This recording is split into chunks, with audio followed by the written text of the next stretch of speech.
Good evening, everybody out there. Come on in. Come on in. I'm excited. It is Tuesday. I'm ready for you to come in. So just come right on in.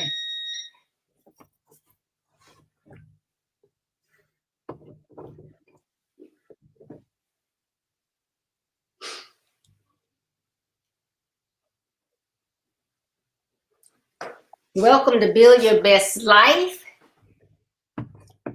If you're trying to be the best that you can, why not follow my basic principles to be the best that you can be? So I'm so excited that everyone could come on, whether you are viewing via Facebook, YouTube, or Periscope, whether you are in the Bahamas, Jamaica, Canada, Nigeria, or all over the United States. Welcome, welcome, welcome. I am super excited today because I have a very special guest, executive pastor of St. Paul Church here in Jacksonville, Florida, Pastor J. Scott Cotton. Thank you. Thank you. Hello. Thank you so much. I'm so excited to be on tonight. Thank you. So y'all just come on in and enjoy. Hello, Dan. Thanks for tuning in.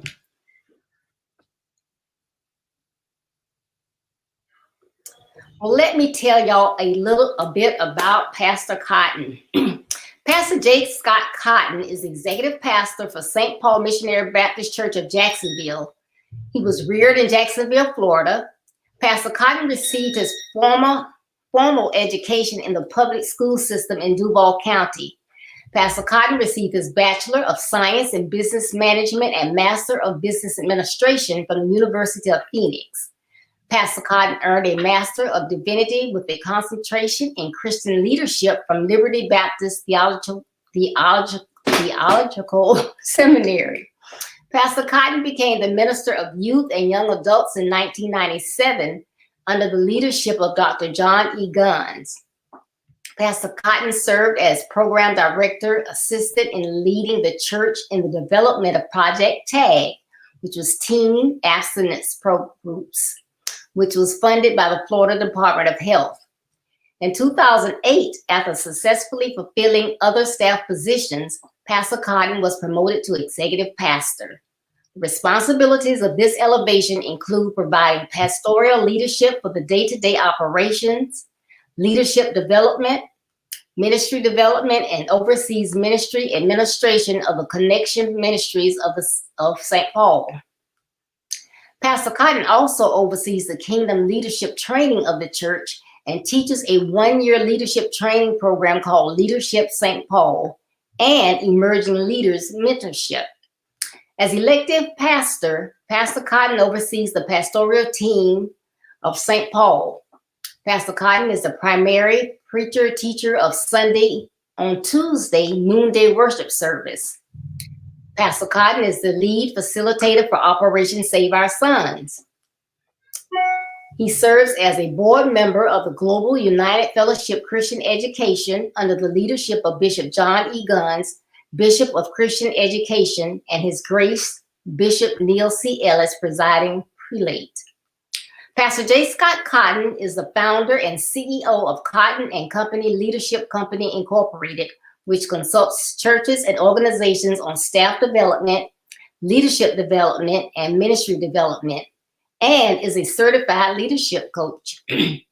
Pastor Cotton is a member of John Maxwell Maximum Impact Mentoring, a leadership mentoring group of persons from around the world. Pastor J. Scott Cotton is married to the former Paula N. Butler and is the proud father of one son, Joel S. Cotton II. So I welcome Pastor Cotton. And I know I just gave a bio on you, but please tell them something more personal that you would like to share about yourself. Wow. Every time I have to sit and hear that long bio, I ask the question, like, who is that guy they're reading about? God has been good, and the path to all of those accomplishments has been one that required a lot of hard work, but also a lot of discipline. And I'm just thankful that I've been able to do that. I get that question so often, and it's kind of hard for me to answer, because those things have been my life, other than my family and close relationships, healthy relationships I have with friends and others. But I've dedicated my life to working with our young people, as I started out as the youth pastor at St. Paul. And then just leading our church, as well as the area around our church, our zip code throughout the city, on teen abstinence. And then about 7 years ago, joining with Bishop Guns in terms of Operation Save Our Sons. For a matter of fact, just before I jumped on here, I was on a Zoom with the local school, middle school, with about 10 boys. So that, other than that, that's my life. Now, of course, I like some of the pleasures of life. I like sports, and I like spending time with my wife. I'm a lover of gadgets, but my gadgets are used to help me be more effective in terms of what I do. And of course, I can't leave out that I'm a lover of Mustangs. So sports cars and all of that. Yeah, currently driving my dream Mustang, the 5.0. So yeah, that, very simple life, just really simple life, and very, very committed to what I'm been assigned to do. Thank you so much. And I'm sure he will have an opportunity to tell you about it later, but he is a phenomenal leadership trainer. He trains churches, staffs, other teams all around the world. So he will tell you about that, but he does a great job with leadership. Thank you. All right, so tonight we're talking about reaching our young men. My platform is all about young men and giving them the opportunity that they need, just a hand up. Most people want to talk about young men in the negative light. And as they hear negative, they think negative. They do negative. And I want to break that. And the only way I think that we can do that successfully is if I can get a team of people working with me, coming on this platform and letting them know how important they are, the things that they can do. Those things in their past are just that. Those are things that they only see in the rear mirror, and they don't have to label who they are going forward. So again, thank you so much for coming on. Yes, ma'am. Thank you for having me. Okay. Now you have worked with youth as well as young adults. What are some ways that you can give us how we can reach young men? I often say, the best way to reach our young men is to be real with them. There's so much that's around our young men, but the way I really connect to them is I don't go in being phony. I don't go in trying to be something that I'm not.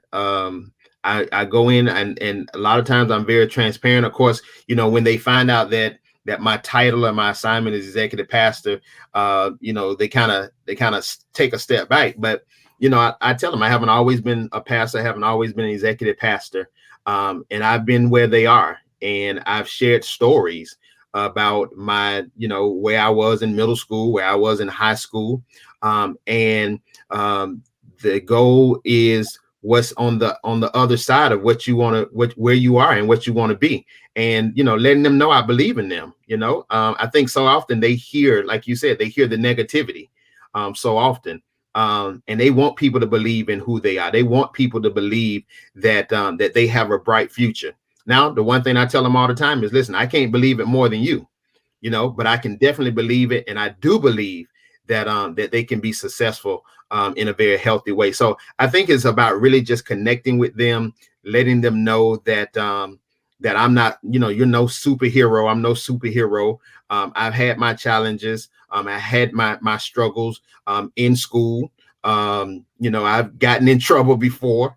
But just letting them know that, and letting them know that all that can be a turnaround, and you can really become what you say you want to be. Right, right. Now you mentioned you had some struggles, some difficulties in school. Now, without putting yourself way out there, can you kind of like give us some examples so those parents that's listening to us, can give that back to their kids as an example, Yeah, no, I mean, no problem. I mean, hey, I don't mind sharing. You know, when I was in elementary and a little of my, at the time it was sixth grade centers we went to, it wasn't middle school. Just learning wasn't my thing. I had it in me to do, and my parents knew it, but I just went to school, wasn't as focused as I probably should have been. I did not like math at all, and it became a major challenge for me because I wasn't able to get it like the other kids. You understand? I wasn't getting it like the other kids. And I have a brother that's 2 years older than me.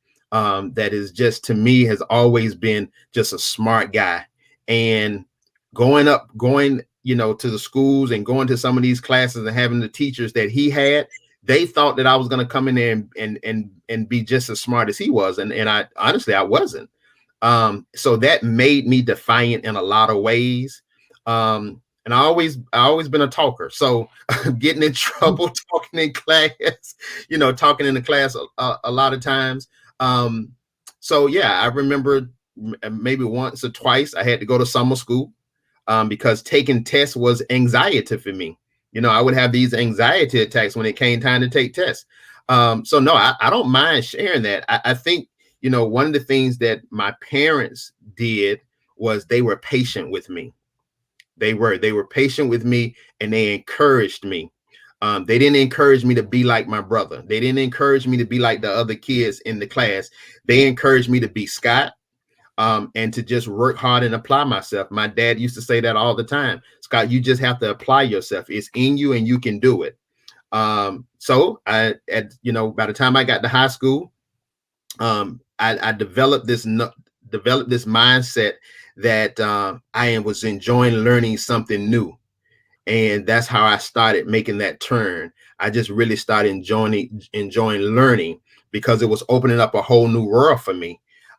So yeah, I'm excited about that because I had teachers who told me that I wasn't going to make it. I'll be honest. I had teachers who told me I wasn't going to make it. It was going to always be a struggle for me. And, I did make it, and now sit here with 3 degrees. Right. And I'm sure my teachers did not think that was going to be possible. Back then it was, listen, if you can't get to work, you need to get you a good skill. But my parents didn't let that be my outcome. And I'm greatly appreciative to my parents for that. That's awesome. Thank you so much. Good evening, Paula. That's Lady Cotton out there. Tamika Copeland, Linda Patrick, Peggy Wiggins, thank all of you for tuning in. And I need y'all to do me a big favor. If y'all heard that, parents, you need to have patience. Please put patience in the comments. Patience, and then encourage. You have to encourage your children. Everybody is not an A student. Everybody is not a B student. Everybody is not a C student. But when they're doing the best that they can, you have to encourage them. And even when they're not doing the best that they can, why don't you want to be better? I can't do it for you. If you have it in you, you should want to shine. Not, because your friend's not doing their work, you don't do your work either. You should want to stand out, not fit in. Yeah, that's true. Yes. So thank you so much for that. That was very helpful. Yes, ma'am. Okay, there are many young men that grew up in the church. However, we don't see them now. Where are our young men? Answer that question. Where are they? They're not far from us. I can tell you that. That's what I believe. They're not far from us. The Bible says, train up a child in the way they should go. And when they depart, they won't be far from you. So I just think that this generation doesn't see church as a vital part of their success. They're they're wanting to go out and they wanted to set their own course, and they want to be quote unquote successful, how they define success. And our generation, church wasn't an option. Church wasn't an option. It was a standard of life. It was you have to go to church. Growing up, and when I got old enough to hang out, at a late hour, even if it was on a Saturday, my parents made sure, listen, you can go out all night long. You can be out all night, but you're going to church tomorrow morning. It was a standard. I think there was a generation that standard started fading away, and we started making church an option for our kids. And they've just kind of grown up in that mindset that it's an option. I go when a crisis hit. I know where to turn to if something bad happens. But they don't understand that their spiritual development is as vital as any other part of their developmental life. And I think we have to return to it being a standard of existence for our young people. But I can tell you, it's not too far. It's not too far from them. I do believe that there's a generation that is growing up that grew up in an unchurched home. So how do we present the gospel to that generation? And how do we present it in a way that they want to be attached to it, and they see it as a vital part of their lives? I think that's the answer, the question, and the answers that we got to come up with. How do we get the unchurched kids who grew up in a house that was unchurched to understand the value of their spiritual development? Okay.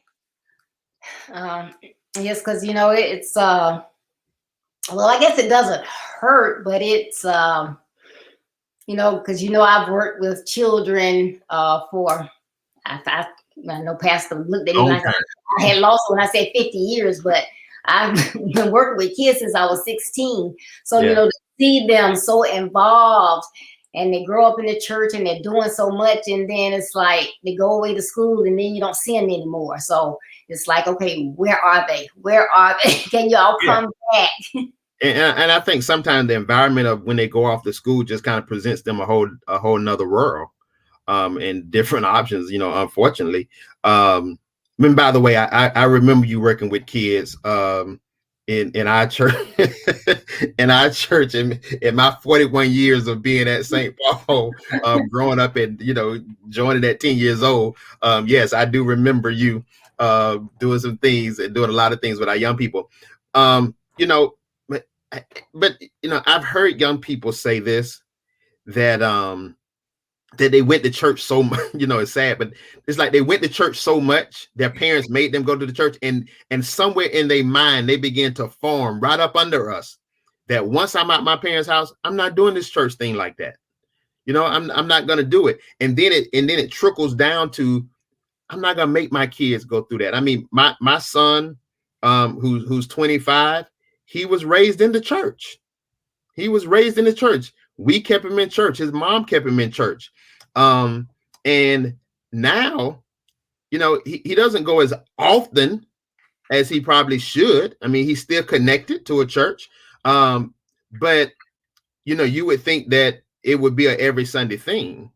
Right. But it's not. And I just think that at some point they say, man, when I get out my parents' house, I am not going to church as much. And then I think the other thing is, from a parental standpoint, is what are we really showing our kids where they want to stay connected? All right. What are we really showing our kids where they want to stay connected to our God and to the local church? But again, I don't think those who grew up in the church, I really don't think they're far from it.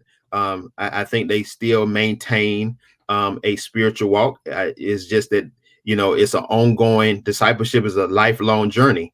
And that's the commitment that they have to make, that they make it as a lifelong journey. Very good. Yep, I feel you, because mine had to come to church. Yeah. So we drug them to church. So they said, listen, me and my son, we got into it one Sunday.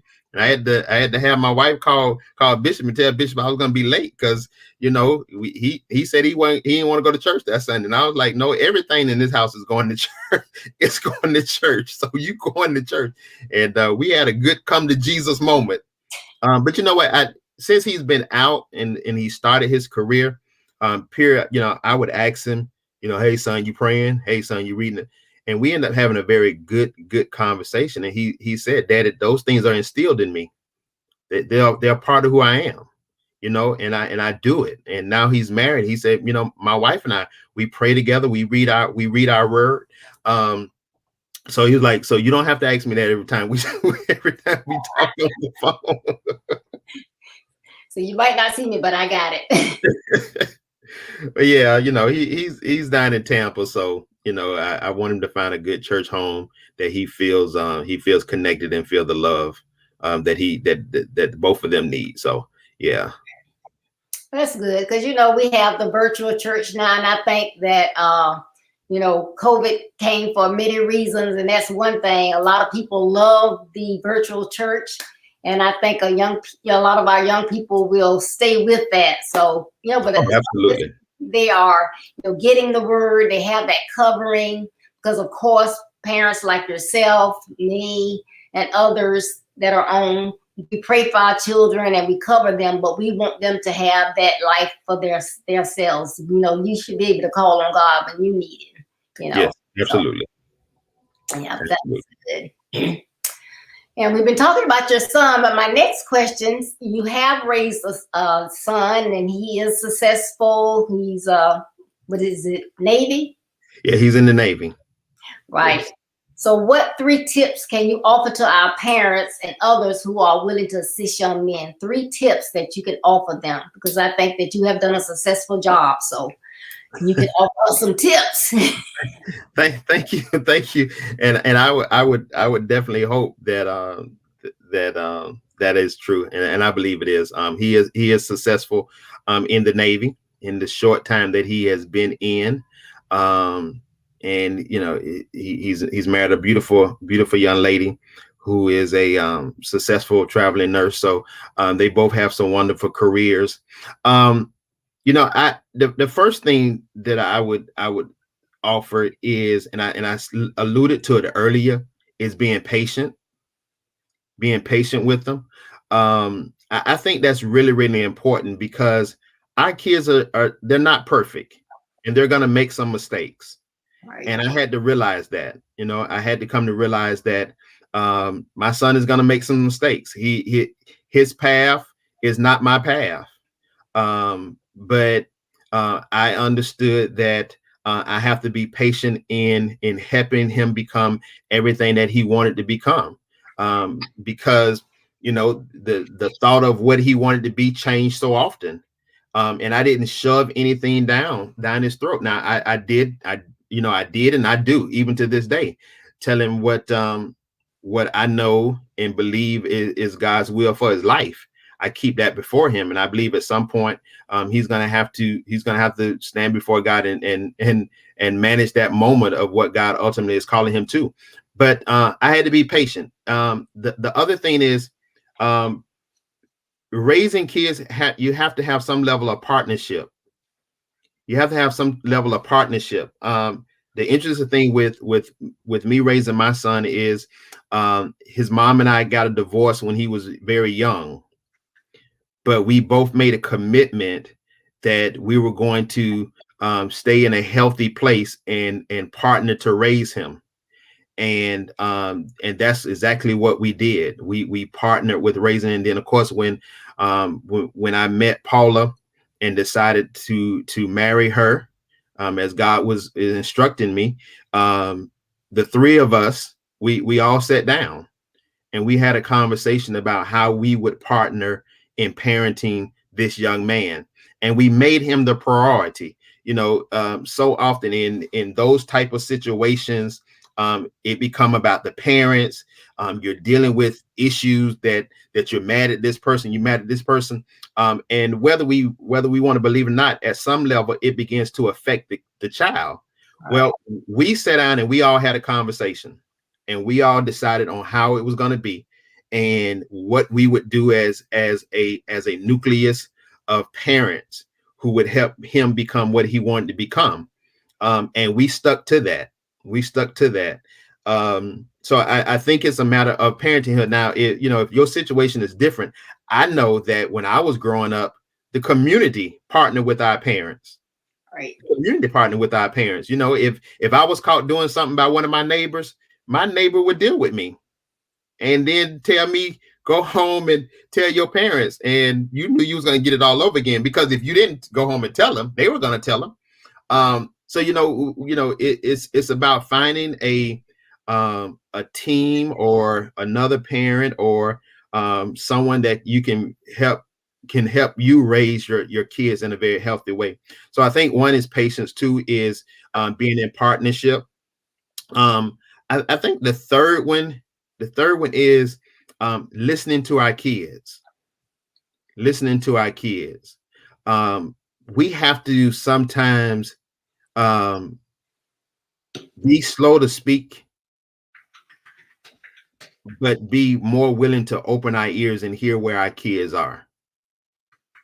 And I think that makes a huge difference in their lives when they know that my parents don't talk at me, but they talk with me, and they're listening to me. I never forget my son and I had a conversation one day, and I didn't manage it right. I didn't manage the conversation right. I really, really got upset about it. And I said, hey, listen, if you don't want to do what I'm telling you to do, then I'm done telling you. And I never forget, he said, Dad, I don't need you to do that. And I said, well, why? You know what I mean? You're not listening to me. You don't want to hear what I got to say. He said, no, that's not it. He said, but I don't need you to cut me off. And he said, because the streets are calling me. And that woke me up. Like, oh my God. Like, I'm thinking, this is the kid who is playing basketball and he's good at it, and a career in basketball is looking bright, and going to church, and just great friendships I see him having. And then he drops that bombshell on me, and I realized that it's not about talking at them and trying to get them to do exactly what you're saying. Sometimes we just need to hear where our kids are and then help them to navigate where they are. Help them to be able to think critical, help them to be able to make the best decisions. Because the one thing I know is my daddy used to always tell me, Scott, I'm just trying to get you to think with your mind, because I'm not going to always be here. Mm. And when my dad transitioned from this life, it became the focus point of what he said. He was absolutely right. So I was in my mid-20s and still needing that father, and right. It was some things that I did listen to, and it was some things that he listened to me with that started making a difference in my life. So I think those are the three things. I probably can offer more, but those are the three things that I think I employed in my relationship with my son. And those were three awesome things: patience, and then that partnership. And that was so key. I love that, because we have so many of our young girls and boys that are lost because of that same situation. The parents are not together. Maybe they weren't ever together, but it took two to make that child. But then you don't want to partner to make that child what they can be. You don't want to have anything to do with that. You have to work together. God loaned them to us. We are responsible for them while they are here on earth, because they were loaned to us. Yeah. He blessed us with them. But you have to work together. That was just awesome. You write a book on that partnership. That was, that really was. So many people need to hear that. Because that's where a lot of kids, because, say, how old was Joel? You said 10 when you divorced? No, actually, Joel was 3. Oh, he was 3. Okay, mm-hmm. But he was used to you. Yes. And then you have parents that walk away, and like you say, they're mad with the spouse, but you take it out on the child, and the child feels like, oh, what's wrong with me? My daddy left me. My mom left me. Something's wrong with me. That causes low self-esteem. Absolutely. People, do y'all know that our young people, our men of color, suicide is the second highest cause of their death. We have a lot of our men of color that are committing suicide, but it's low self-esteem. It's not all about drugs and stuff like that. But nobody's, the number three, nobody's listening to them. Yeah. They don't know that others love them, care about them. This is some good stuff. You know, one of the things I made a commitment. I made a commitment that although his mom and I marriage didn't last, I made a commitment. I was his dad, and I was going to be just that. It was going to be, you know, it was no questions to be asked. I'm gonna remain very active in his life, and I'm gonna be the role model for him. And I put myself in that position, and everything around me had to understand that one, I have a son. Two, I'm very active. And my son played AAU basketball. He played AAU basketball, traveling basketball. So there were some times where, you know, he could be in Macon, Georgia somewhere, or he could be around the corner. Now, you know, serving at the church, my schedule sometimes could get a little difficult, but it was easy for me to be able to, you know, say to, you know, Bishop Guns that, hey, Joy got a game tonight. I'm going to go to his game. But to be able to balance it all, the one thing that I discovered, at least with my son, is he just want to see my face in the building. So there would be times where if there was something going on at the church and he had a basketball game, if I had a window of opportunity to get to that gym and let him see his daddy's face, and we had a little thing that we would always do when he's getting ready to go on that court. If I had that window of opportunity to be there for that and to do that, and he saw my face, and then understood that daddy has Bible study or something, but I'm gonna make an appearance, that went a long way with him. That went a long way with him. So I think for me and my son, he can't say daddy was, no, I may not have been in the house, but I was active in his life, and he knew that. I called him every single day. If I was traveling, if I was, you know, out of town, I called him every single day, find out how his day went. I was active in his life. And I think that's very important, that parents understand that if the relationship doesn't work out, the marriage doesn't work out, you're still the parent. Yes. And you have to make that commitment to be a parent in the life of that child. And both parents have to understand we are the parents. So regardless of our issues, the focus is going to be on our child. All right. That's awesome. That was good stuff right there. Thank you so much. Yes, ma'am. Excuse me. Okay, in my book, Build Your Best Life, my subtitle is Understanding the Power of Your Actions and Your Credibility to Build Your Best Life. Now, I believe your life is a culmination of every action you take. What are your thoughts about that?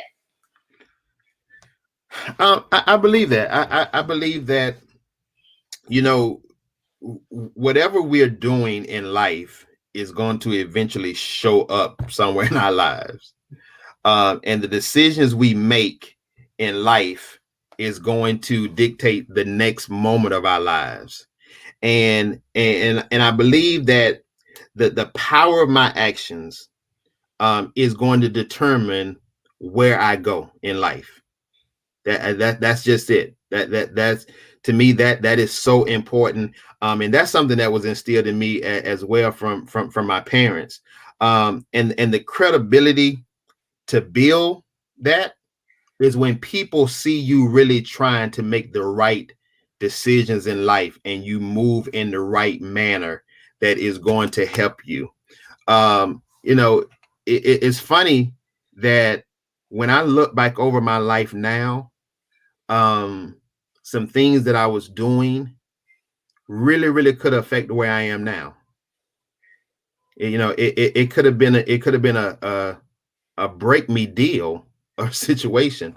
But I think the way I quickly understood that, the way my parents continued to stress that is when those shifts started changing, and I started thinking about, if I do this now, what is it going to do for me 10, 20 years down the line? So often we think in the moment and we don't think in the future. So one of the things I get young men to do now when I go with Operation Save Our Sons, and I'm doing a session with them, I like to ask them this question, like, when is the future? When is the future? And of course, I get the answers next week or next month or 5 years from now. And I say, well, so what is the future? When we talk about the future, when is the future? And of course, they'll tell me it's a time that's coming that we've never lived in before. And I said, wow. I say, wow. I say, so the power of future and what you do in the future happens the moment that second hand clicks on that clock. Because if it's 7:06 now, I have not lived in 7:07. So whatever I do in 7:06 can change the course of my life at 7:07. And that's just the power of our actions. And that's one of the things that I like to stress to young men. Something that I stress to my son, that every second of your life, what you do every second of your life is going to determine the future of your life. Yes. And I have a quote that I say, it takes 1 second to ruin a good reputation, while it takes blood, sweat, tears, and years to build or rebuild one. Absolutely. So absolutely. You can have sometimes all you have as a young man is your name, because you haven't established anything else. You just got your name. So you ruin that in a second. What else do you have? That's all you have is a good name. That's all you have is your name.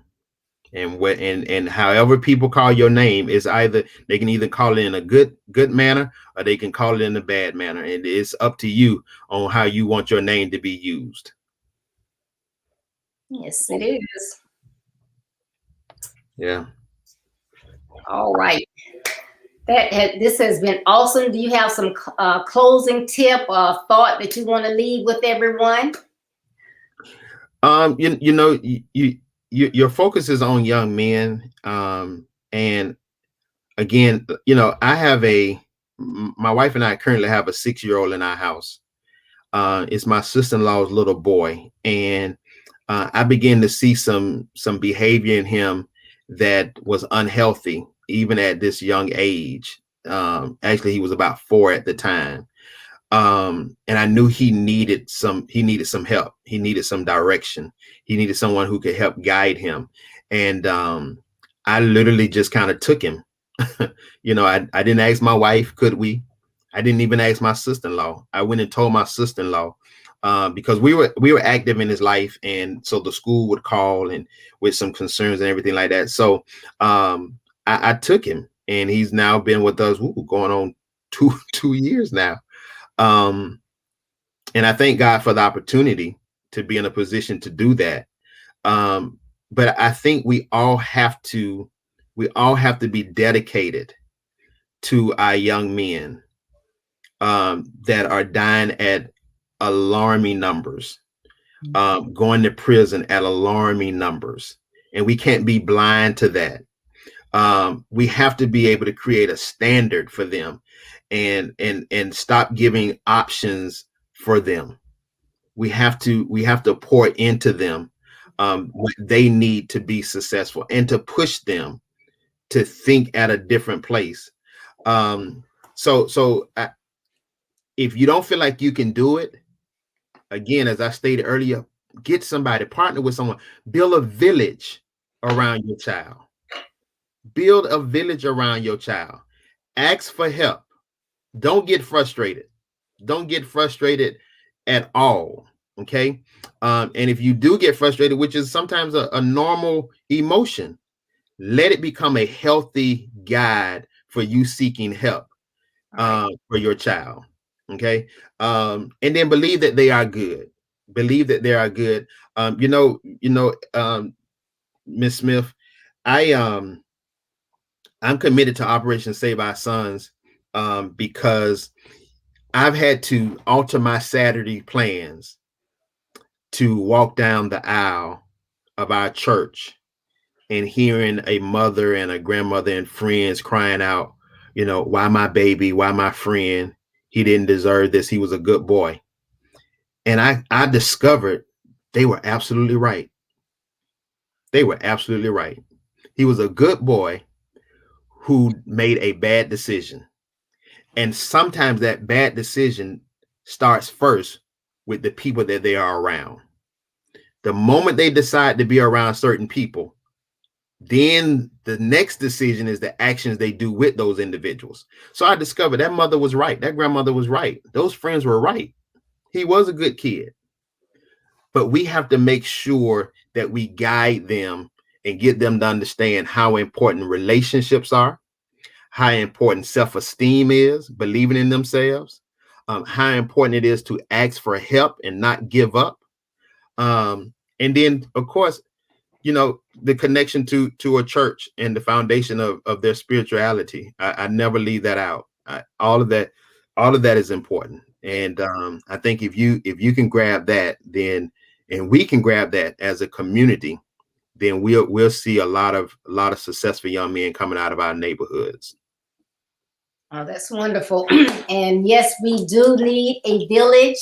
And that's why this year, 2021, I have started asking pastors, educators, parents, and the youth themselves to come on this program so we can get fresh and different perspectives of what we all need to do together as a village to give these young men a hand up, because that's all some of them really need is a hand up.